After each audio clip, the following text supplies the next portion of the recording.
Dans une petite ville nichée au creux des montagnes, où les traditions pesaient plus lourd que les nuages d'hiver, vivait une jeune femme nommée Elara. À 25 ans, elle avait les cheveux noirs comme la nuit et des yeux verts qui semblaient percer les secrets du monde. Mais dans ce village isolé, appelé Vespra, on ne valorisait pas les rêves audacieux. Les habitants vivaient selon des règles ancestrales. Les femmes se mariaient jeunes, élevaient des enfants et tissaient des tapis pour les marchés lointains. Les hommes chassaient et décidaient de tout. Toute déviation était vue comme une menace à l'harmonie sacrée. Elara, dès son enfance, avait été différente. Fille unique d'un tisserand veuf, elle passait ses journées non pas à filer la laine, mais à explorer les forêts environnantes. Elle cueillait des herbes rares, mélangeait des potions pour guérir les maux mineurs, et lisait en cachette des livres volés aux marchands itinérants. Le savoir est une lanterne dans l'obscurité, disait-elle souvent à son père, qui hochait la tête avec un mélange d'inquiétude et de fierté. Mais le village murmurait déjà, cette fille est étrange. Elle défie les dieux en jouant avec la nature. Le premier signe de rejet vint à l'âge de 16 ans, lors de la fête des moissons. C'était l'occasion pour les jeunes de se fiancer. Elara, invitée par un garçon du village nommé Thorn, refusa poliment. « Je ne suis pas prête à me lier sans avoir vu le monde au-delà des collines », expliqua-t-elle. Thorn, humilié, répandit la rumeur qu'elle était maudite, touchée par un esprit maléfique. Les mères interdisaient à leurs filles de jouer avec elle, et les garçons la regardaient avec méfiance. « Elle pense être au-dessus de nous », disait-il. Les années passèrent, et le rejet s'intensifia. À 20 ans, Elara guérit un enfant fiévreux avec une décoction d'herbes qu'elle avait préparée. Au lieu de gratitude, la famille l'accusa de sorcellerie. Seuls les anciens ont le droit de soigner. « Tu offenses les traditions », cria le chef du village, un homme austère nommé Eldrick. Une assemblée fut convoquée sous le grand chêne centenaire, cœur symbolique de Vespra. Là, devant tous, Eldrick déclara « Elara, tes actes perturbent l'ordre. Si tu continues, tu seras banni. » Mais Elara ne pouvait s'arrêter. Son père, mourant d'une maladie pulmonaire, lui avait légué un vieux grimoire rempli de connaissances oubliées, des recettes pour des remèdes, des cartes des étoiles, et même des croquis de machines volantes inspirées de légendes anciennes. « Ne laisse pas la peur t'enchaîner, ma fille », avait-il murmuré sur son lit de mort. Inspirée, Elara commença à expérimenter en secret. Elle construisit un petit moulin à eau pour irriguer les champs asséchés, mais quand elle le présenta au village, on le détruisit. C'est contre nature. Les dieux décident de la pluie, pas une fille insolente. Le rejet devint total. Les voisins évitaient sa maison, une modeste cabane en pierre au bord de la rivière. Les marchands refusaient de lui vendre des provisions, la forçant à chasser seule dans les bois. Les enfants la surnommaient la sorcière des ombres et lançaient des pierres sur son passage. Même sa meilleure amie d'enfance, Mira, se détourna d'elle sous la pression de sa famille. « Je suis désolée, Elara, mais si je reste avec toi, on me rejettera aussi », avoua-t-elle un soir, les larmes aux yeux point isolés, Elara sombra dans la solitude. Les nuits étaient les pires, elle s'asseyait près du feu, relisant le grimoire, se demandant si elle était vraiment maudite. « Pourquoi suis-je née ici, où mes rêves sont des crimes ?» se lamentait-elle. Mais au fond d'elle, une étincelle persistait.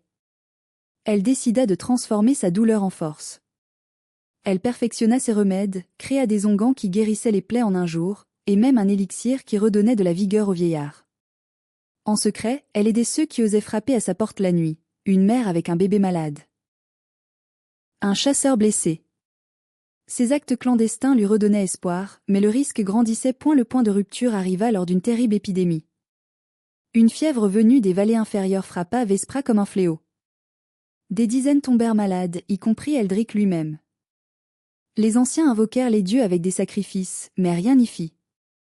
Les morts s'accumulaient. Désespérés, quelques villageois se tournèrent vers Elara. « Aide-nous, s'il te plaît », supplia Mira, dont le père agonisait. Elara, malgré la peur, accepta. Elle prépara un antidote massif à base d'herbes rares qu'elle avait collectées des années durant. Travaillant jour et nuit, elle distribuait le remède. Miraculeusement, les malades se rétablirent. Eldrick, affaibli mais vivant, fut le dernier à guérir. Devant l'assemblée réunie à nouveau sous le chêne, il admit « J'ai eu tort. Elara n'est pas une sorcière, mais une bénédiction. » Pourtant, le rejet avait laissé des cicatrices profondes. Bien que le village commence à l'accepter, Elara savait que les murmures persisteraient. Elle décida de partir. « Je dois trouver un endroit où mes idées ne sont pas des chaînes », confia-t-elle à Mira.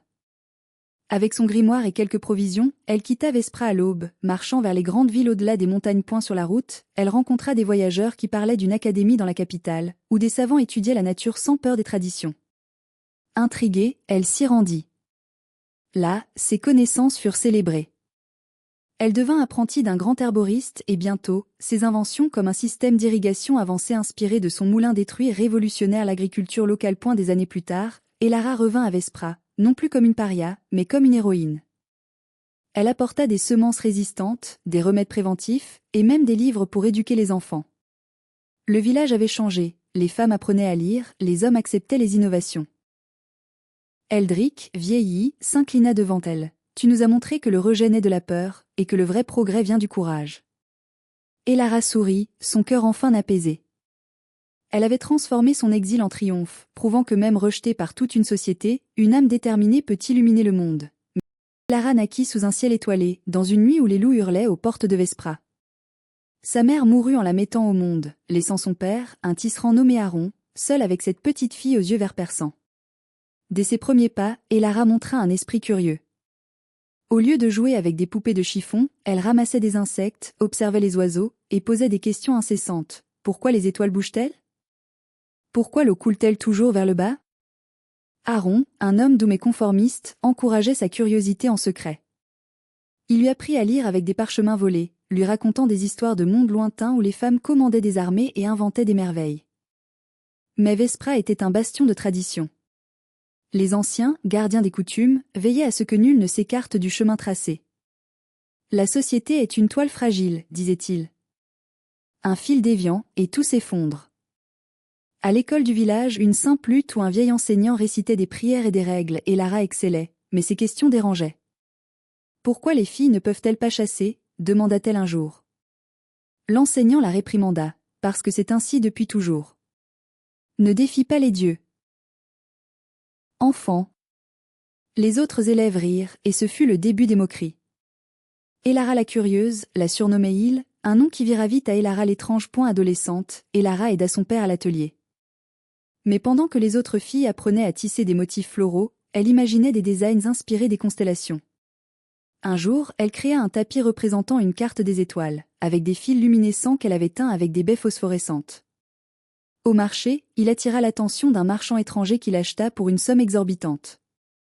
Aron était fier, mais les villageois jaloux murmurèrent « C'est de la magie noire ». Elle invoque les esprits des cieux. Thorn, le fils d'un chasseur influ, s'intéressa à elle. Grand, aux cheveux blonds, il incarnait l'idéal masculin de Vespra. Lors de la fête des moissons, il l'invita à danser sous les lanternes. La musique des flûtes emplissait l'air et les feux crépitaient. Mais quand il proposa le mariage, Elara refusa. « Je veux explorer, apprendre, pas me contenter d'une vie tracée d'avance, dit-elle doucement. Point blessé, Thorn répandit des rumeurs, elle m'a ensorcelée pour me repousser. Ses yeux verts sont ceux d'une sorcière. Bientôt, les invitations cessèrent. Les mères interdisaient à leurs filles de l'approcher. Elle corrompt les esprits jeunes, disait-elle. Elara se retrouva seule, errant dans les forêts pour cueillir des herbes.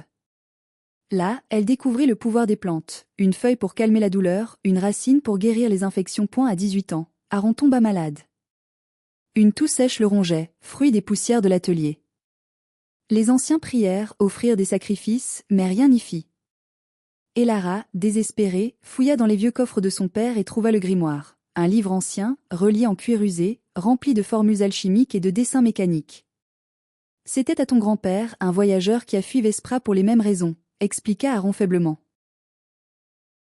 Avec le grimoire, Elara prépara un sirop qui soulagea son père temporairement. Mais quand il mourut, elle fut accusée d'avoir hâté sa fin. Elle a expérimenté sur lui comme sur un animal, cria une voisine. Lors des funérailles, personne ne vint, sauf Mira, qui glissa. Je sais que tu es innocente, mais la peur règne ici. Elara transforma sa maison en laboratoire clandestin. Elle inventa un filtre à eau pour purifier la rivière polluée, mais quand elle le montra à Eldrick, il ordonna sa destruction. Nous buvons cette eau depuis des générations.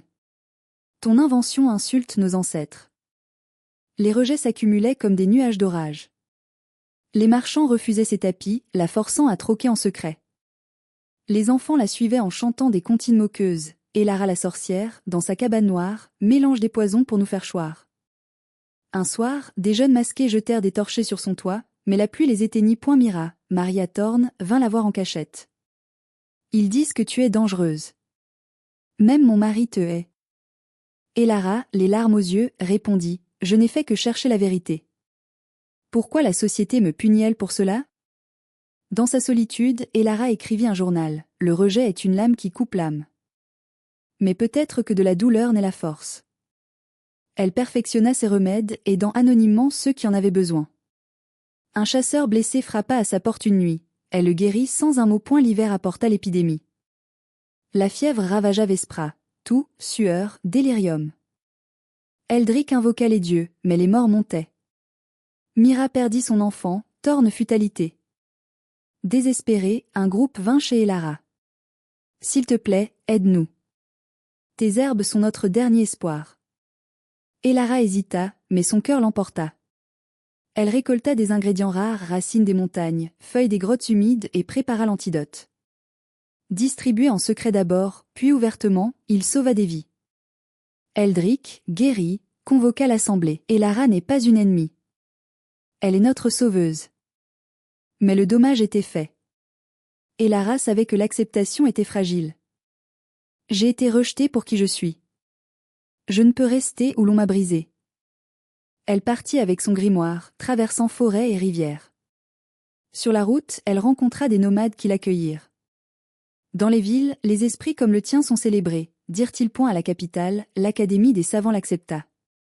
Sous la tutelle de Maître Liora, une femme savante, Elara brilla. Ses inventions, un cerf pour cultiver en hiver, un télescope pour observer les étoiles changèrent des vies. Elle publia un livre sur les herbes, dédié à son père. Des années plus tard, Elara revint à Vespra, riche de connaissances. Elle installa un dispensaire, enseigna aux enfants. Eldrick s'excusa, nous avions peur du changement. Mira, veuve maintenant, devint son allié. Le village prospéra, champs irrigués, maladies vaincues. Elara, enfin acceptée, murmura, le rejet m'a forgé. Sans lui, je n'aurais pas volé si haut.